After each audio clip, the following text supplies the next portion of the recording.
Gosh, it's been a full month, so 4 weeks since my first incident, actually a little over 4 weeks, where I initially lost the drone in the ocean. The winds all of a sudden just changed and put a little bit more pressure on the drone, causing it to drain more battery on its way back. Probably actually the controller says 90 feet away from returning home with still about, I believe it was 17% battery. A gust of wind just shoved it right into the ocean. I have been working with DJI for the better part of a month. So shortly after that, filed the claim. While I waited on DJI to send me, or to basically determine what they were gonna do, I decided I need to keep flying. My business relied on it, and there's a lot of other things that I just needed the drone for. So I actually, that same trip, purchased a new one. So when I got back home, within a day or two, had the new drone, and I can continue to do the stuff that I need to do. I think it was 2 or 3 days later, after I received that drone, get a call from a client who needs some specific drone work for this property. It's funny because right before I launched the drone, a couple of people that hadn't really been involved with the drone business for too long kind of asked me some questions, and I was talking it up. I was saying it's super reliable, it's super easy to use, fun to use. Everyone but the client stayed next to me while I was actually doing the shoot. And I'm circling the subject, getting the shots that I need, and the next thing I see on screen is just a couple of tree branches. I was devastated. I was so devastated, and it was just so embarrassing. I recovered the drone. I was able to send it in to DJI. For the next 4 weeks, I don't know what it was with DJI. Maybe they just got an influx of claims, or they had to resolve a lot of similar issues, or understand. I don't know what it was. And I've been without a drone for 4 weeks, and it has been tough. Not only has it contributed, I'm gonna say it's contributed to just feeling burnt out, because one of the things that I really enjoy doing whenever I feel like I'm burning out or I just need more inspiration to keep making videos is to go out in nature, especially when it's like super foggy outside and very moody, and fly the drone. I didn't get to do that. And so for 4 weeks, I have been forced to just use my camera, and I'm not gonna complain about that because that's more than what a lot of people have. So I'm very thankful that there is just this joy of being able to fly a drone, especially to get areas that you typically could not capture otherwise. And in those 4 weeks, I visited numerous beautiful places that were ripe for drone footage. I was actually starting to get, not depressed, I don't wanna say, because that's a bit extreme, but it felt like it. And so when I received the drone yesterday, the excitement was through the roof. My wife and I actually decided to go out, and we knew it was gonna be a very beautiful sunset, so we decided, let's take the drone out and let's just go capture something. There's no plan, let's just go have fun with it. So we actually drive up this part of the state that we just really enjoy. We know there's beautiful scenes, and we're exploring a little bit, so we didn't know much of the terrain. And we pull up to this one area and start getting the drone out and everything, and a message comes up and it says that the drone is binded to another account. 5 weeks has been too long. That's basically what it's been telling me ever since I got it. It's bound to someone else's account. And I was confused. I was like, I told my wife, I said, this doesn't make sense.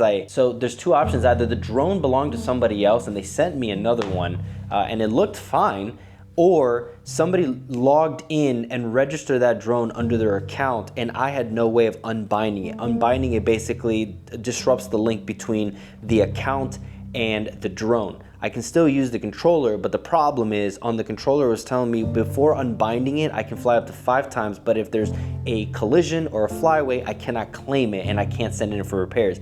I wasn't about to take that risk, especially since I've got the drone in hand. And so I ended up missing yesterday, that day, to fly and just relive that experience that I've been craving. And so I can't fly the drone. I still currently can't right now. And so I actually ended up calling DJI earlier today, and reached out and said, y'all, this is getting out of hand. Like, you need to send me a new drone, or you need to get this taken care of soon because I cannot wait any longer. My business is suffering from it. And I didn't tell them this part, but just mentally, I needed to have it. And so they actually told me on a live customer chat that they'll unbind it within 2 days. And I was like, why didn't you just do that in the first place? It's such an easy thing if you can just do it. So they said 1 to 2 business days. I'm looking over here because I've got it. I'm constantly checking probably every hour. I know that 1 to 2 business days, in my mind, I'm trying to think of it as a formality. They're trying to under promise, over deliver. I don't know whose account it is, whoever it is. I'm jealous, but in a day or two, when it's finally unbinded, I am taking this thing out to a beautiful area and I'm gonna record such epic shots, and I'm gonna go nuts with it.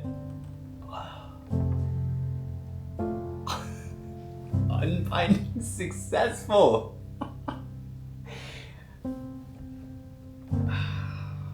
I'm not getting emotional. There's something about that check mark. Unbinding successful.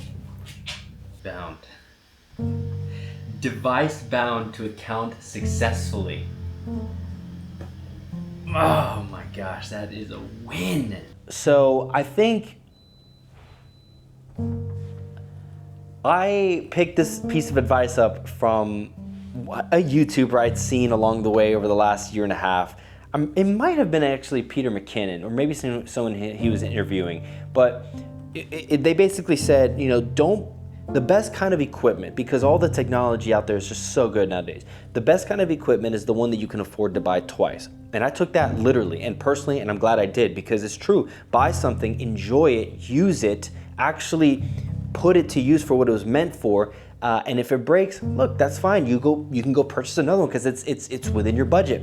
So I purchased the Air 3 because I can afford a second one. I just had no idea it was going to take this long to get back to me. Now I'm almost thinking like maybe I should just purchase a second one to have on hand, so then this happens and it's getting repaired, I can just keep flying. I might end up just doing that. But the point is, I was actually getting super risky and starting to use the Air 3 in ways that probably should not have been used. And that's not what got me in trouble at the beach, because that was a gust of wind. But in hindsight, what I'm thinking is, if that would never happen, I was still getting kind of risky with my drone, treating it, if you will, in a way that you should with an FPV drone. Going super fast, trying to get really tight angles, tight shots, and whereas a drone like the Air 3 or the Mini 4 or the Mavic series, it's supposed to be smooth, panning, grand shots. And so I think definitely purchasing an FPV drone, learning that, I've never flown that, is gonna be my next step. And using this product the way it's supposed to be, even though I didn't lose it, using it in a way I wasn't supposed to, still in hindsight, I think I would have eventually crashed it. I just need to save up for a Nevada 2 or whatever FPV drone is out at the time of being able to purchase it. But I will say one lesson that I did pick up, not relying on drone footage. I think leading up to this incident where I lost this drone twice, I think I was putting so much emphasis on making sure I've got drone shots in there. In the last 4 weeks on Instagram, I post every single day a photo and a video. And over the last 4 weeks, none of it, well, if there's a drone shot in there, it's because I'm pulling into the archives and I'm just kind of, diversifying the look a little bit. But there has not been a single drone shot I have used in any of the things that I've shot, and it's forced me to be creative, because I think a lot of times the drone, there are accounts, there are people that solely fly drones, and that's fine. That's not who I'm talking to. I'm talking to the videographer or photographer that has the combination of both and can mix and match. I think there is a beauty to being able to find an equilibrium and not looking like you're just relying solely on one or the other. I think the drone is a good supplemental touch. I think it's a great feature to add in your services or your look or your video, to add to the video, the viewing experience, rather than that's all it is. It's kind of like AI. As Marcus Brownlee puts it, AI is a feature, it's not a product, at least nowadays. And so I think that's the way for me, That's the way that I'm kind of looking at drone usage. It's a feature, it's a supplement, it's a nice touch, a nice little bit of spice you can put on your film. It should not be the whole film. Again, I'm not speaking to the exceptions and the people that solely rely on drone footage. There are excellent accounts out there that only do just that. But I think for myself, it's a good challenge to remember, get creative with handheld shots, get creative with other methods other than just the drone, and then that way, when the drone shots show up,